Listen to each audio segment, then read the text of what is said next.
Boa noite, senhora, boa noite, senhor. Começando mais uma edição de Os Analistas.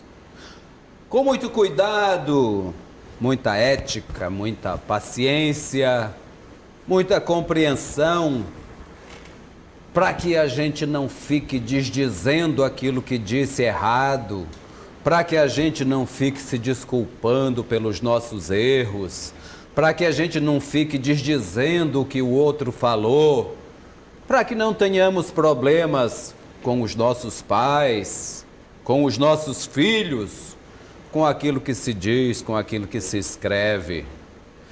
E o senhor e a senhora já chegaram lá olhando o que os meninos estavam escrevendo e acharam em desacordo? Puxaram a orelha deles, tiveram que dizer um carão? Pode ser, quando o menino tem 8 anos, 9 anos, ou mesmo aí um adolescente de 12, 13, 14 anos, que começa a falar bobagem nesses tempos de internet, de redes sociais. Eu tenho certeza que os filhos dos senhores aí, os senhores próprios, têm as suas redes sociais, todos nós temos. Mas os meninos ficam falando bobagem lá, ficam dizendo coisas que depois o senhor tem que desdizer, brigando com seus compadres, com suas comadres. Pois estão fazendo isso com o Brasil. É o filho do presidente xingando o vice-presidente e o presidente lá em cima do muro, dando razão para um, dando razão para o outro. Como assim, meu senhor, minha senhora? Vocês já pararam para pensar nisso? Nós paramos. Vamos conversar sobre isso hoje. Recebemos aqui nosso querido amigo, historiador, pesquisador, um homem que conhece muito da política atual do Maranhão, professor Gleidson Brito. Professor, satisfação tê-lo mais uma vez com a gente. Boa noite, Geraldo. Boa noite, Natanael. Vamos aí novamente, depois de um longo inverno, né? Sem participar do programa, mas sempre como telespectador, voltando aí para tentar contribuir com esse debate aí, tanto de São Luís, Maranhão, Brasil, tentar pensar esse Brasil dessa crise sem fim, não é? Tentar contribuir para levar algum tipo de informação para a população do Maranhão. Certo. E aí, Natanael, tu tá vendo as tuitadas lá do filho do presidente? O vereador do Rio de Janeiro. Eu vou fazer uma pergunta para o nosso amigo Gleidson, né? Entra de sola aí, então.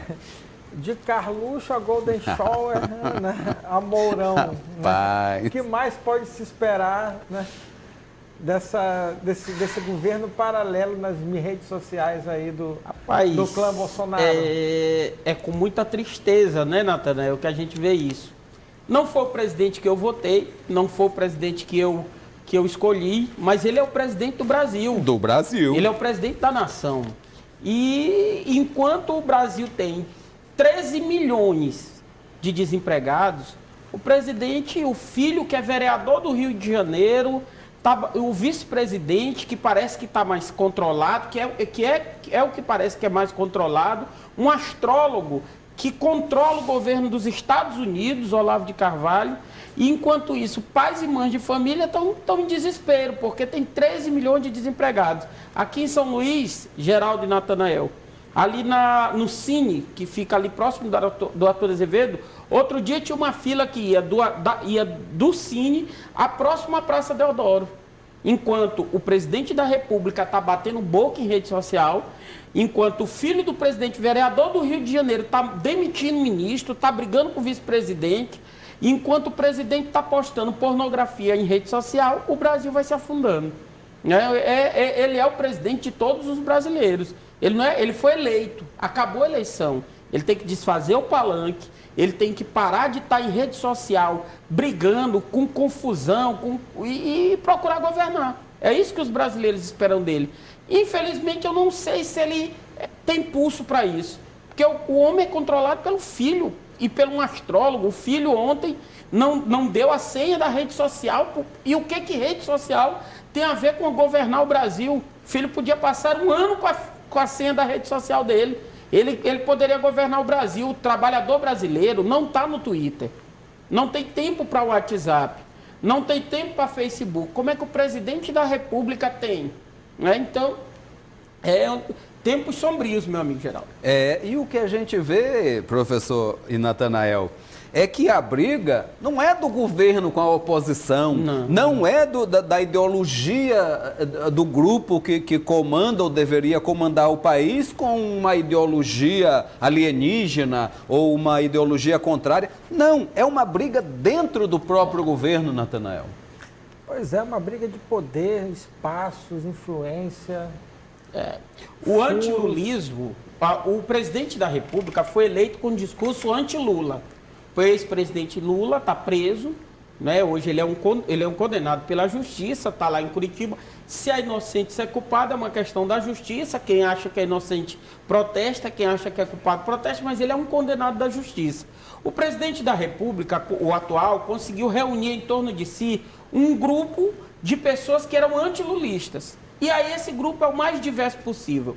Tem os liberais, tem os militares, tem os ideólogos, né, que são da direita, conservador, que vê comunismo em tudo. Se eles olharem essa parede vermelha, eles acham que esse programa é comunista, né? E tem uma parte do segmento evangélico também. E esse grupo, ele ganha eleição, mas ninguém sabe se ele consegue governar. Porque esse grupo é diferente. Os liberais, né, que querem privatizar tudo, são diametralmente opostos aos evangélicos e aos militares. Então, como é que governa com esse grupo brigando e com o filho do presidente, vereador do Rio de Janeiro, que está um caos? Está um caos o Rio de Janeiro, em vez dele se focar para a cidade dele, se metendo em tudo do governo. Como, professor? Nos responda esta pergunta, como que se governa assim? Eu não acho que governe, eu acho que o Brasil o Brasil pagará muito caro pela escolha do presidente Jair Messias Bolsonaro. Eu espero estar errado, eu espero que o governo se alinhe, faça um pacto pelo Brasil, por desenvolvimento, mas o que se vê é mais crise, mais briga, mais conflito, e como tu falou muito bem, Geraldo, interno ao governo. O que me parece é que o brasileiro, ele quer uma figura autoritária, uma figura que resolva os seus problemas, é jogar para o Estado todos os problemas que é seu, entendeu? Então, como é que isso se opera? A esquerda mesmo. A esquerda, ela quer um Deus, ela quer um cara que resolva todos os seus problemas. A direita quer também. Ninguém quer alguém que não seja populista dentro do país. E Bolsonaro parecia esse cara, o cara forte, o cara que consegue dar um freio de arrumação, o cara que consegue bater na mesa. E ele se mostrou um fraco. É um cara que é tutelado pelo filho. É um cara que é tutelado por um astrólogo. É um cara que não consegue se comunicar direto com o seu ministério. Ele tem que dizer uma coisa, 2 semanas depois ele recua. Esse governo teve 19 recuos. Então, como é que esse presidente vai governar? Eu acho que os tempos à frente não são bons. Não vejo como isso ser resolvido a curto prazo, só se houver um pacto nacional, que é o que a gente espera. É o que, por exemplo, o governador Flávio Dino vem defendendo. Um pacto nacional pelo Brasil. Esquecer disputas ideológicas, focar no que é importante para o Brasil para gerar emprego e renda. Eu não sei se o presidente da República tem essa grandeza e essa força para aceitar isso. Hoje estavam comentando, professor e Natanael, que parece que já estão começando a se virar depois de bater em Mourão. Eles se batem entre eles. Estão partindo para Rodrigo Maia, que é o presidente da Câmara, como se o Rodrigo Maia fosse o próximo a assumir, a capitanear um momento, o homem capaz de tocar, por exemplo, este pacto. O senhor tem frequentado um pouco o Congresso, professor, para nos dizer alguma coisa a esse respeito? Bastante. Fico nessa ponte aérea, às vezes de via virtual, às vezes fisicamente. O que se tem hoje em Brasília é o seguinte cenário. A base do presidente Bolsonaro, a base eleitoral dele, que é fanática, é formada por pessoas... a base eleitoral é formada por pessoas que defendem o mito. Elas acreditam nele como se fosse um mito. Eles o chamam de mito. Ele é o grande líder deles. Eles atacam a todos que confrontam esse mito. Então a imprensa é atacada. Por quê? Porque a imprensa denuncia o mito. Ninguém pode falar mal do mito. O STF vai ser atacado. Eu não estou defendendo o STF. É lógico que eu discordo de diversas decisões da Suprema Corte. Mas eles atacam o STF porque o presidente da República quer indicar 4 ministros. É a mesma coisa que aconteceu na Venezuela. O presidente quer tirar ministros para indicar os seus. Né? Para indicar os seus. Para o povo entender, a população em geral, que não entende, que a maioria da população compreende isso, o STF é um controle para o executivo. O STF tem que controlar, tem que mediar o executivo. O que o presidente da República quer fazer é o que foi feito na Venezuela. Quer acabar com o STF, quer colocar os seus lá para ele governar sozinho. O Rodrigo Maia, que é o presidente do Congresso Nacional, já se colocou contra o presidente, logo é atacado. Né? Ele tem feito mais o papel do governo do que o próprio governo. Qual é a principal pauta deste governo? Reforma da Previdência. O presidente da República está no Twitter, o presidente da República está no WhatsApp, o presidente da República está no Facebook, ele não está preocupado com isso. Eu não estou dizendo também que eu concordo ou que eu discordo da reforma da Previdência. Estou dizendo que esse é o projeto do governo. O Rodrigo Maia é o que está lá dentro do Congresso, anotando os votos, conseguindo os votos para aprovar a reforma da Previdência. E reclamando muito de estar fazendo isso, né, reclamando de estar fazendo isso, mas só que o grupo econômico que elegeu o presidente está vendo o Rodrigo Maia e dizer, olha, esse cara aí que é o cara que está conseguindo fazer as coisas andar. Mas assim, eu vejo também, viu, Gleidson, mais como um jogo de cena do Rodrigo Maia. Ontem eu estava assistindo uma longa entrevista dele no programa na Globo News, ontem à noite, e ele defendendo com unhas e dentes a aprovação da reforma da Previdência no texto completo. Basicamente isso. E fazendo aquele mise-en-scène que tinha que discutir, que não sei o quê, mas que não podia demorar muito, que o país corria o risco de parar. Então, assim, a gente vê com essa agregado isso, com o núcleo liberal do governo, como você falou, como lá o caso do ministro lá, o Paulo Guedes. Qual é o apelido dele, Geraldo? Chuchuca. Chuchuca, né? o Chuchuca lá, né? Deve estar bem com o Carluxo, Chuchuca, né? Deve, né? Viu? Então, assim, há um direcionamento, não sei qual é a volúpia desse movimento inteiro, de se apressar as coisas e fazer isso. Então, assim, a gente viu, passou até, não se deram muita importância no leilão dos aeroportos, né? Vendido rapidamente. Então, assim, e por empresas até que têm de capital estatal de outros países. Então, assim, eu acho a privatização um atestado de incompetência, né, de um produto que é brasileiro, que podia ser rentável para o país, é entregue na mão, assim, é um atestado de incompetência, não, a gente não tem condição de administrar isso aqui e entrega para outro, diferentemente do discurso nacionalista de campanha. Porque o discurso nacionalista é a manutenção do patrimônio nacional. Né? Quando se entrega isso, e assim, rapidamente ali, cadê o discurso? Então, assim, me parece ali, Gleidson, né, você explicando assim, está lá de dentro de Brasília e do Congresso, essa divisão por núcleos, né, um núcleo liberal, um núcleo ortodoxo ali, um núcleo de extrema-direita, essa confusão ideológica dentro do próprio governo, né, tem gente ocupando espaços, né, e cuidando da sua agenda econômica. Exatamente. Que é mais importante, inclusive deixar até a pauta do Moro um pouco de lado, do pacote anticorrupção, para focar justamente nisso, privatização e reforma da Previdência. A questão é, o Brasil precisa de uma reforma. Eu acho que o texto mandado para o Congresso Nacional, ele é muito ruim. Ele é muito ruim. Isso não quer dizer que eu discordo da reforma. Qual é a reforma que eu concordo? Por exemplo, um juiz, vou dar um exemplo claro para as pessoas entenderem. O juiz sai bem aqui na rua, ele comete um delito. Ele é ser humano, o juiz não é Deus. Ele está passível de cometer um delito, ele comete um delito. Ele se aposenta, ele tem aposentadoria compulsória. Então, juiz, político se aposentar com 8 anos, não é? Governador acumular uma série de aposentadorias. Nós temos casos de ex-governadores do Maranhão que recebem mais de 100 mil reais de aposentadoria e se aposentam depois de 2, 3 mandatos. Então, eu acho que essa é a reforma da Previdência que eu defendo. O texto, é necessário uma reforma. Né? É necessário uma reforma. Esse tipo de coisa, ela é agressiva. Ela ofende o brasileiro. A reforma que foi para o Congresso Nacional, eu acho que é muito ruim. Ela penaliza mulheres. Eu não consigo conceber uma senhora trabalhar até 65 anos dentro de uma sala de aula. É o que a reforma da Previdência prega. Uma senhora trabalhar até 65 anos, os defensores da reforma vão dizer, não, mas hoje já é assim. Não é. Hoje uma professora trabalha 25 anos em sala de aula e ela tem direito à sua aposentadoria integral. A idade mínima passar a ser 65 anos, e isso para quem sabe o que é a sala de aula, imagina um trabalhador rural. Trabalhador rural que ele trabalha, meu amigo Geraldo, um trabalhador rural, ele vai passar a receber um trabalhador rural que não contribui com a Previdência, pelo projeto do presidente Jair Messias Bolsonaro, ganhará R$400. R$400.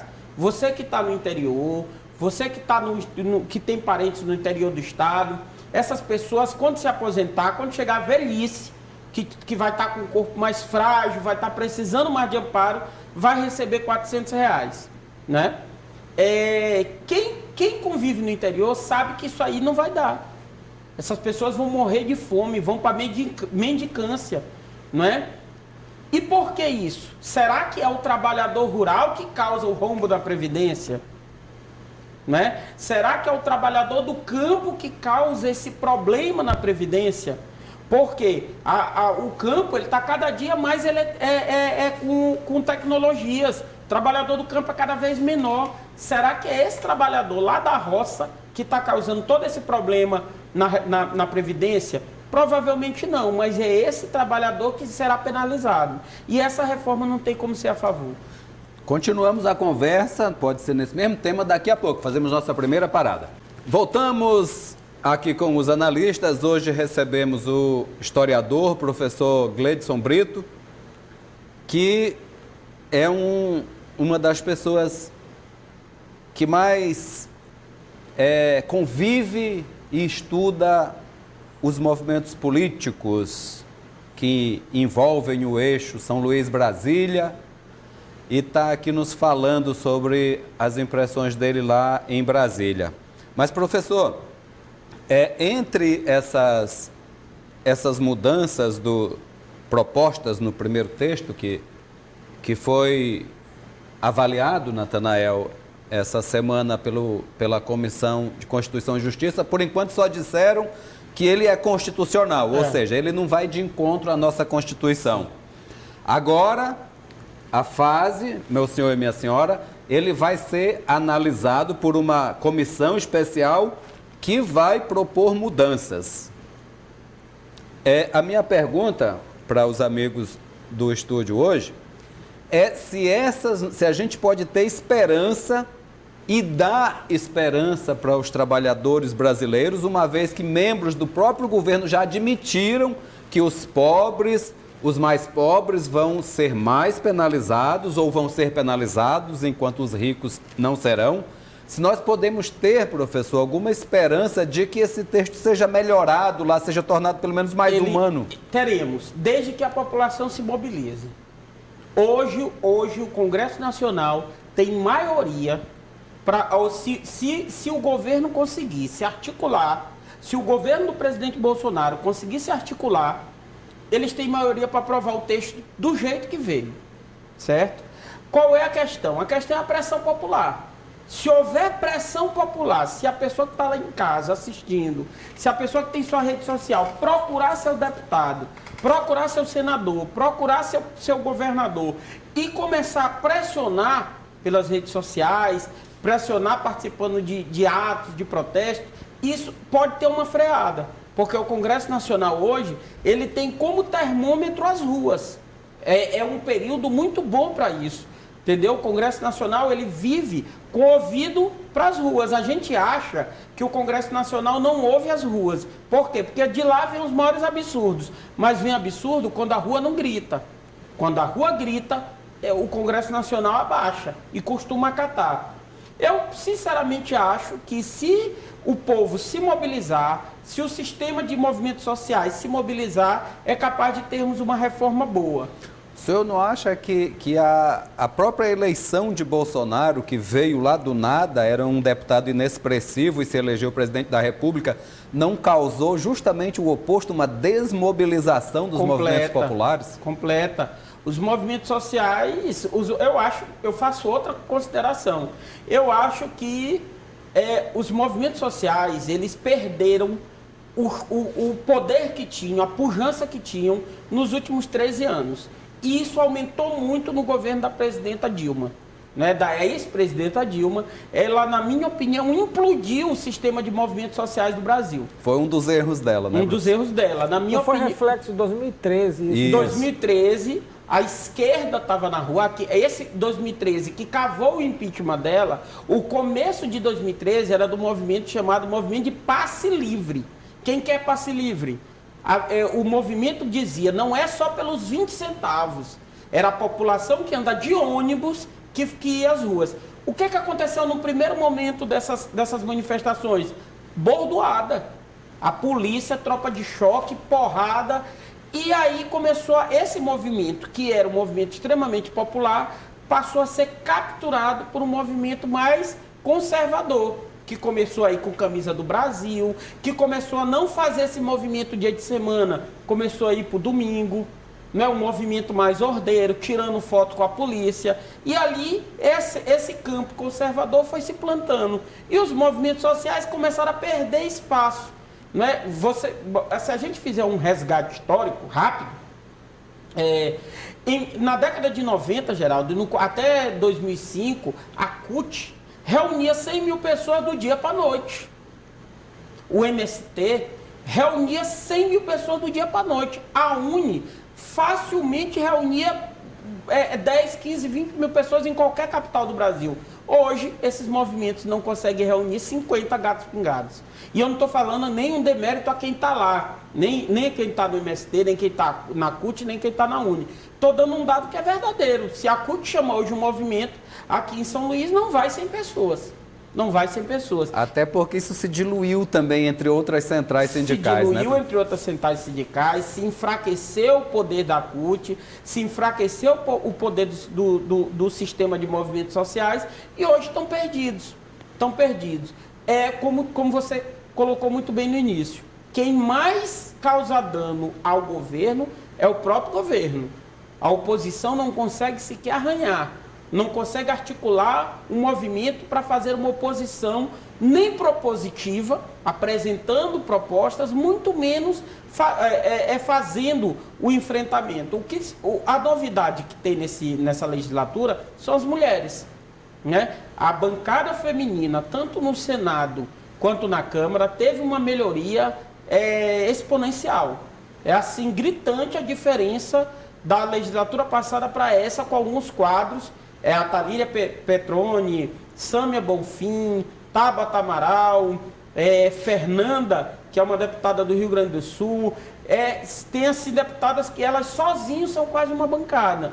No Senado Federal, a eleição da Elisiane aqui do Maranhão, que tem feito um mandato bem acima da média dos outros senadores que o Maranhão já teve. Então essa é a novidade. Mas tirando isso, não tem feito nada. Como é Carlos Bolsonaro, né?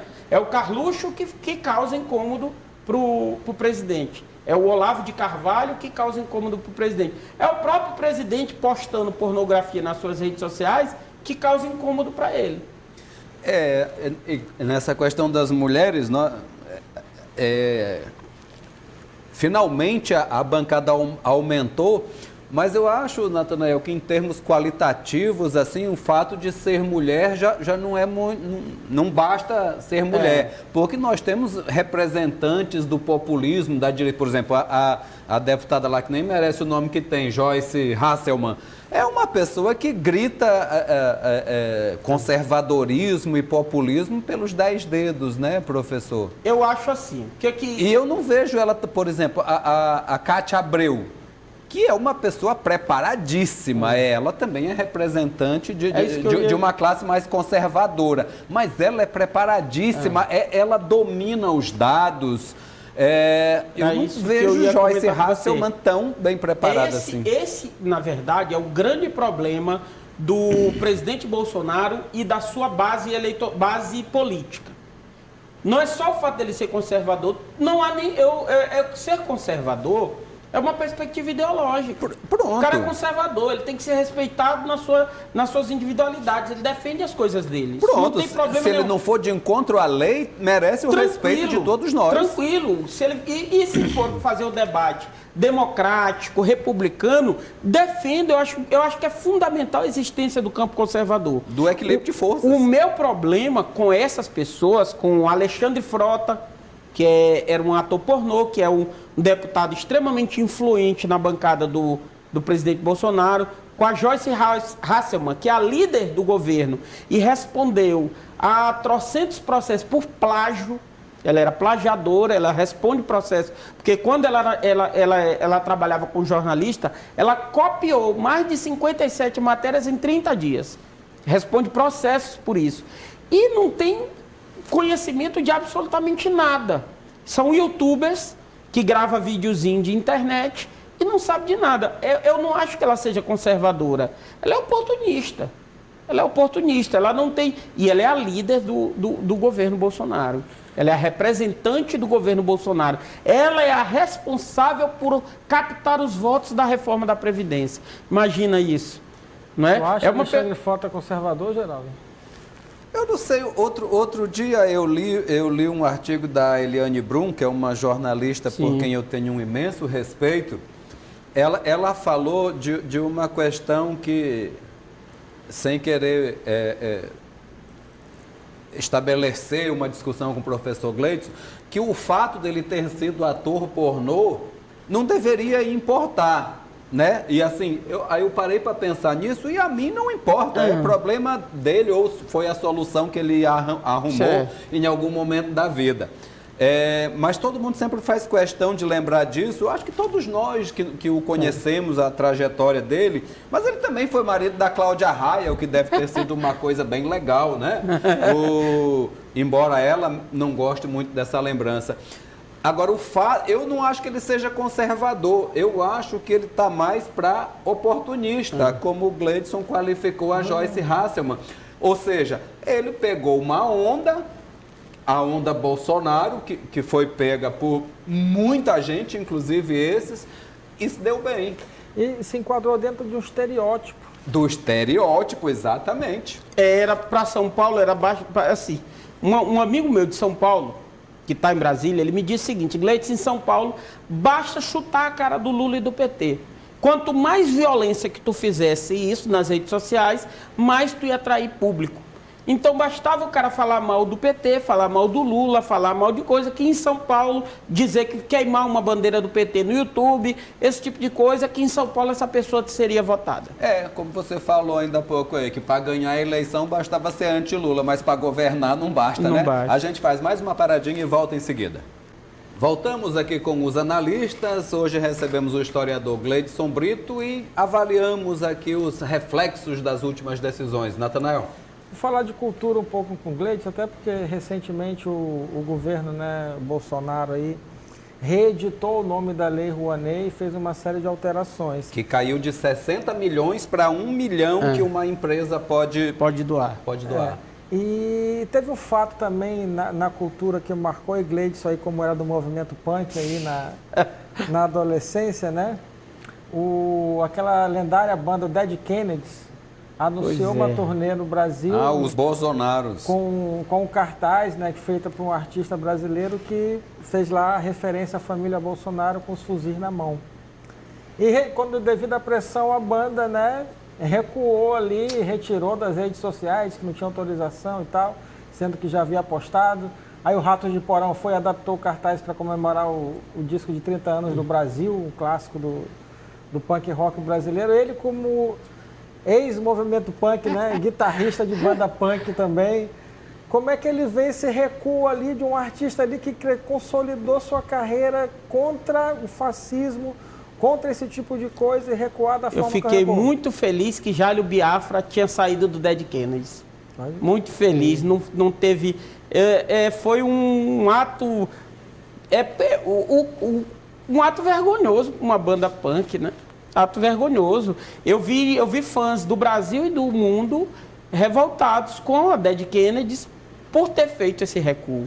É inaceitável mesmo, inaceitável, inconcebível, porque independente, primeiro, o fato de um cartunista brasileiro ter feito e o encarte ter tornado público, que o encarte viralizou, né? A banda foi inclusive deselegante com o fã que fez aquilo, né? Eu só tenho a dizer, foi uma morte horrível, né? O Dead Kennedy.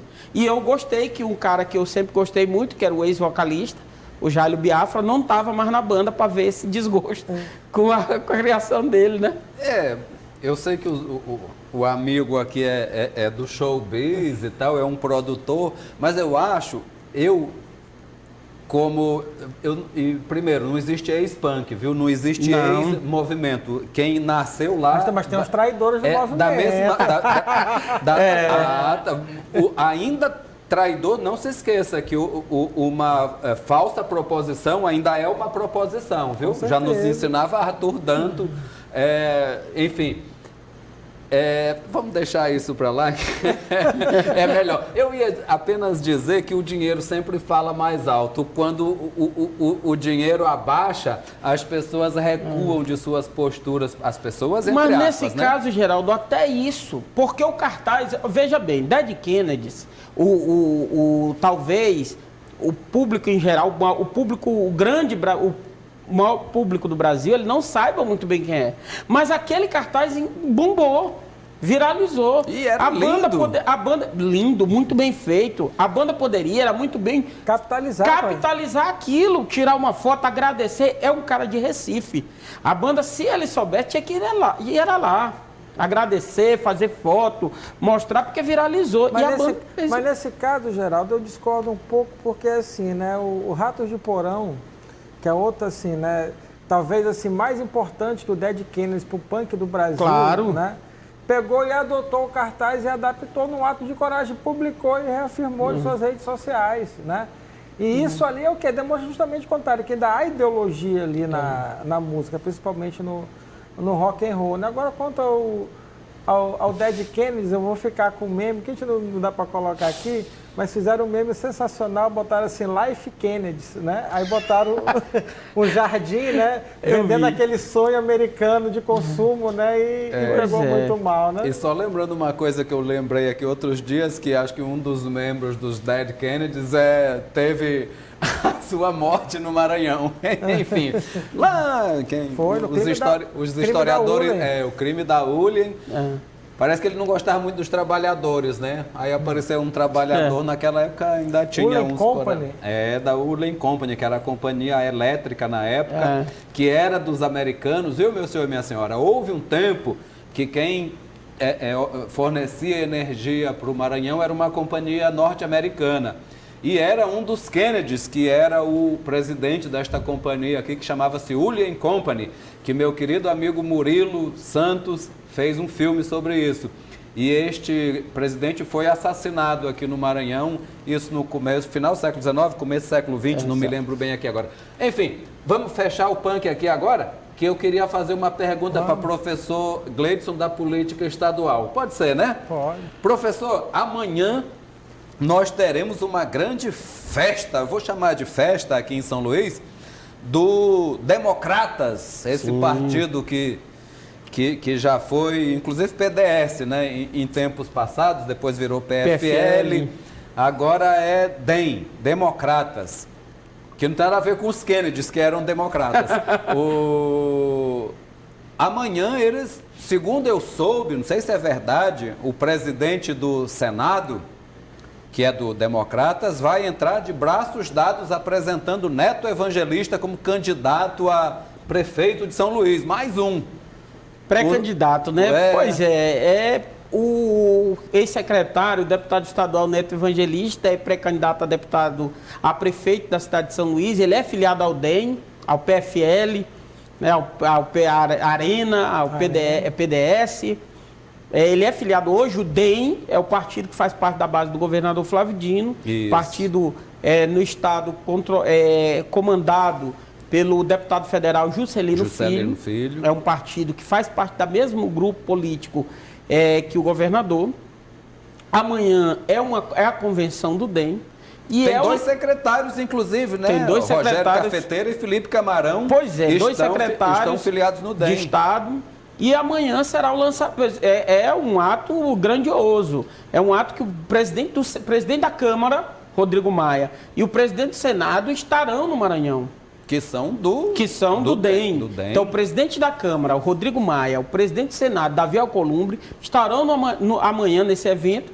E esse evento ele é visivelmente para potencializar a pré-candidatura do deputado Neto Evangelista. E o senhor acha que dá conta de potencializar, professor? Eu acho que ele é um bom quadro, mas eu acho que o cenário municipal ainda está muito longe e muito nebuloso. E a presença dos dois aí nessa discussão da reforma da Previdência é bom ou ruim para o Neto Evangelista?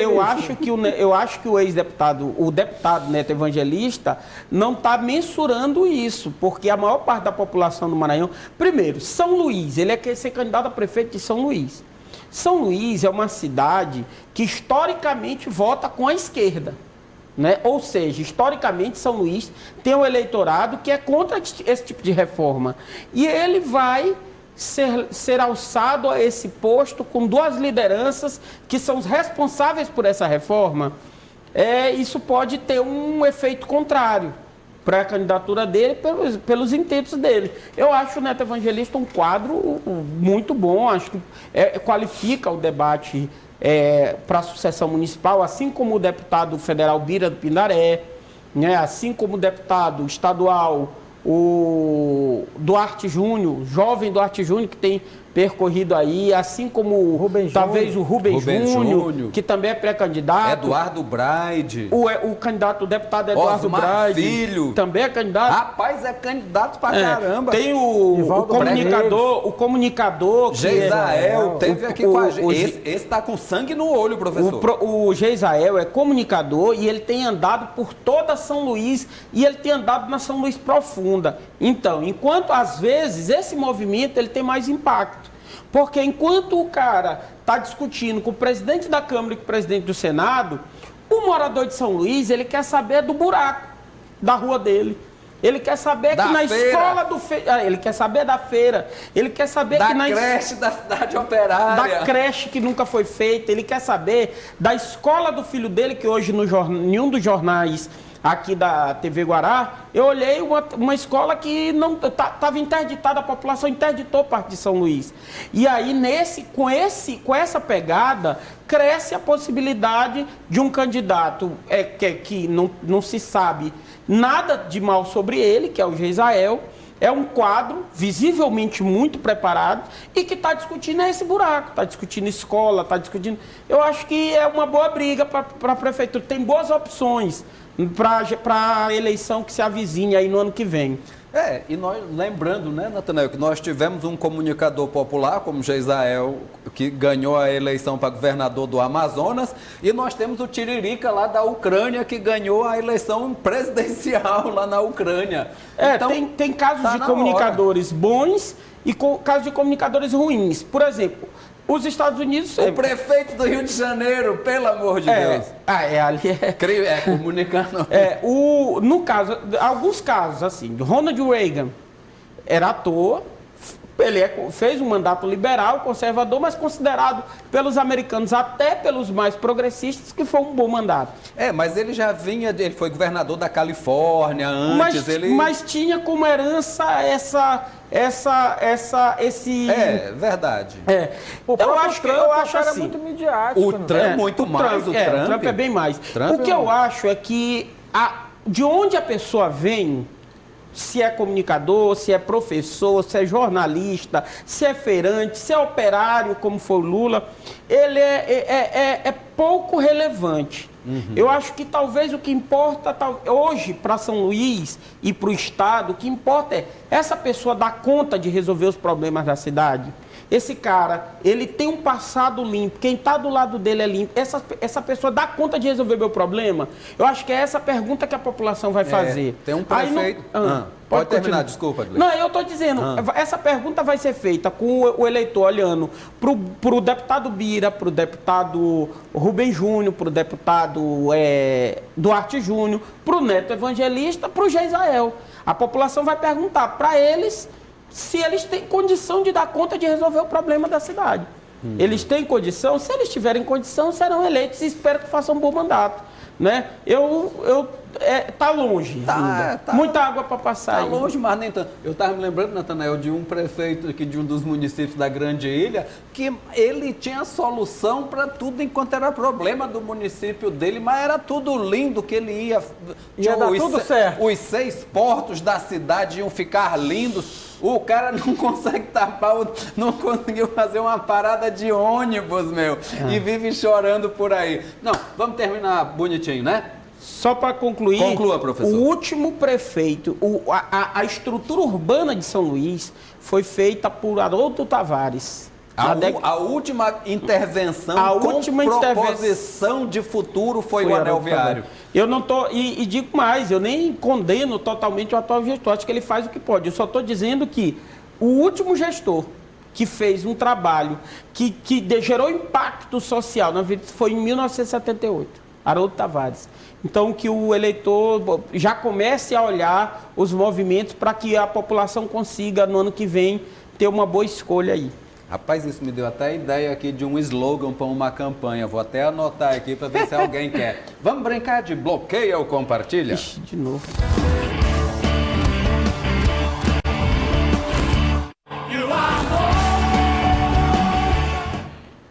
Vamos ver rapidinho. Cadê? Vamos ver. O primeiro... Opa, mas lógico que tinha... Como é que você chama ele, Natanael?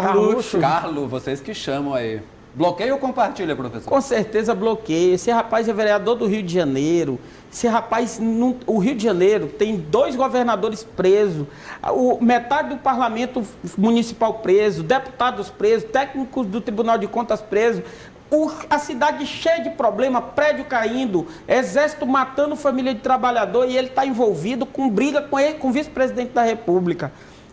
Esse rapaz, não sei, ele tem alguns problemas psicológicos. Eu não consigo conceber. Será que ele tem problema de dupla identidade? Tem problema de dupla identidade, tem problema psicológico, tem coisa aí para resolver aí. Assim. Será que Juarez ali não cabia como assessor dele também ali, Geraldo? Rapaz, eu não sei não. Me lembrei daquela outra foto aqui agora. Segundo nome. Pronto, o grande inimigo do Carluxo, Hamilton Mourão, vice-presidente da República. Rapaz, hoje está ruim para mim. Eu também não compartilho. Eu acho que o ex-general Hamilton Mourão, ele só está sendo avaliado como ponderado porque o padrão é o do presidente, que é um cara que está na rede social. O presidente da República não governa. Ele está no Twitter, ele está no WhatsApp. E o general Mourão... Quando abre a boca também... o general Mourão, ele tem posturas um pouco mais ponderadas, ele pensa um pouco mais no país, ele não perde tanto tempo na rede social, mas ele também não é lá muita coisa, não. Ele já fez... hoje tem uma entrevista no Le Monde, que é um jornal francês, onde ele fala que a ditadura militar matou foi pouco. Uma ditadura, seja ela de direita, de esquerda, seja ela contra comunista, matou foi pouco, tinha que matar mais. Então não sei se ele é essa flor que se cheire toda, não. É uma pena isso. Só rapidinho aqui que eu queria comentar com vocês no meio do programa, e não deu, que eu até trouxe anotado, uma outra perda do governo Bolsonaro esses dias, que foi o capitão Augusto, do PR, Partido da República, sim, que era vice-líder do Congresso, que ele pediu para sair. Ou seja, um militar, ou ex-militar, não sei como é que ficou isso, também abandonando o barco. Ele disse, inclusive, que esse governo... da briga, ele defendeu o Mourão e pediu para sair. E disse que esse governo cheirava a Dilma, né? Que era o que ele quis dizer? Que é um governo fraco, que é um governo desnorteado, que é um governo que não sabe o que fazer. Quem gosta da ex-presidenta Dilma vai discordar, mas foi o que o ex-líder da bancada, vice-líder da bancada disse. Olha, esse governo cheira a Dilma, não quero envolvimento com ele. Enfim, mais um nome, por favor. Ixi, Maria, é doido. O astrólogo, é filósofo, não sei, né? É filósofo Olavo de Carvalho. Rapaz, esse é o maior charlatão, o maior falsário que já existiu nessa nação. É bom que o povo brasileiro não sabe exatamente quem ele é. É uma pena que ele influencia algumas pessoas, né? Tem alguns jornalistas aqui, alguns até... Amigos de vocês? Alguns até amigos do nosso amigo Natanael, que tem extrema influência desse senhor. Ontem eu até encontrei com esse cidadão no Veneto, depois de campanha de brigas aí. Ah, né? vocês falaram do Veneto, agora todo mundo já sabe Todo mundo já sabe quem é. É uma pena, eu acho esse cidadão ser deplorável. É um astrólogo, ele não era astrólogo de coisa medieval, ele era astrólogo. E não tem nada contra a profissão do astrólogo. Absolutamente nada. Eu acho que quem acredita, eu acho que deve ter pessoas honradas que seguem essa função. Claro, a lei louca das frenéticas é astróloga, adora a lei louca. Deve ter várias pessoas honradas que acreditam nisso. Né? Só que ele é um farsante, inclusive devia ser farsante como astrólogo. É um cara que nunca produziu nada, que se acha alguma coisa, né, que só ele presta, só ele sabe, só os seus alunos sabem, e que na verdade é um rapaz que nunca produziu nada. Não tem nem ensino, ele fala mal de toda a universidade, mas é muito mais por um sentimento de rancor. Porque a academia vira as costas para ele, porque ele não produz absolutamente nada. Não produz nem nos Estados Unidos, não produz aqui. O que ele conseguiu foi influenciar a família do presidente. Da pior maneira possível, a gente está vendo 13 milhões de desempregados. Você não faria um curso no Instituto Olavo de Carvalho? Nunca. Eu vi. Toda vez que eu lembro do nome Olavo de Carvalho, eu lembro. São 13 milhões de pais e mães de família desempregados com esse senhor fazendo postagem com palavra de baixo calão em rede social. E outro dia eu vi uma professora da UNB botando ele em seu devido lugar. Ela colocou o currículo Lattes dela lá e pediu para ele colocar o dele. Vamos ver. Por falar em universidade, em pesquisa, quer ver esse último nome aí, ó? Ó, esse aí é o ministro da Educação atual, Abraham Weintraub. Tão pior ou pior do que o outro. É outro aluno do Olavo de Carvalho. Para você que está... Para o telespectador da TV Guará entender, o Olavo de Carvalho, que mora na Virgínia, nos Estados Unidos, ele não mora aqui. Né? Ele não tem nenhum curso superior. Ele tem o poder de indicar ministros. Esse cara é indicado por ele. Esse cara não tem absolutamente nenhuma produção de nada, é desconhecido no mundo acadêmico. Ele diz que é professor da PUC, né? PUC é uma universidade de São Paulo. Bem, mas o que essas pessoas falam? Eu sou desconhecida no mundo acadêmico, porque o mundo acadêmico é direitista. Isso é uma grande idiotice. E eles falam isso porque eles não conhecem a academia. Está cheio de conservador na academia. Está cheio de conservador, mas que produz, que pesquisa física, que pesquisa medicina, mas que contribui com alguma coisa. Essas pessoas não contribuem com nada. A única contribuição delas é, repito, 13 milhões de desempregados. Professor? Não, ele gosta de atirar nos ursos lá na Virgínia também, né? É uma pena, né? Igual aquele cara da banda metálica que tu gosta, que também atira em urso. Professor, muito obrigado pela sua presença, é sempre engrandecedora. Obrigado, Natan. Obrigado, geral audiência. Obrigado, público dos analistas. Estamos aí. Obrigado, Gleidson, né? Continue na trincheira, Geraldo. Sempre. E que, né? Como é que se diz aquela palavra, né? Há que endurecer sem perder a ternura. Não vou dizer de quem é esse aí, não. É melhor não.